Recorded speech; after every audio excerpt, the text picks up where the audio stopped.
In this video, you will see how to border around text in LibreOffice Writer. As you can see, I have added the border around the text, and you can also add the border around the paragraph.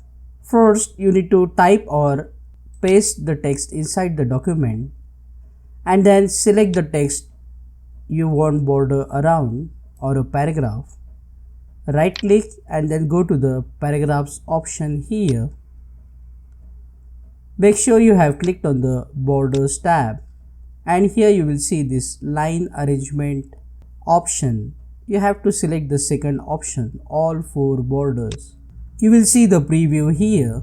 You can also select the line style. Instead of solid line, you can also select dotted, dash or a double line from here. And after selecting, you can select the width of this line. Width is the thickness of the line.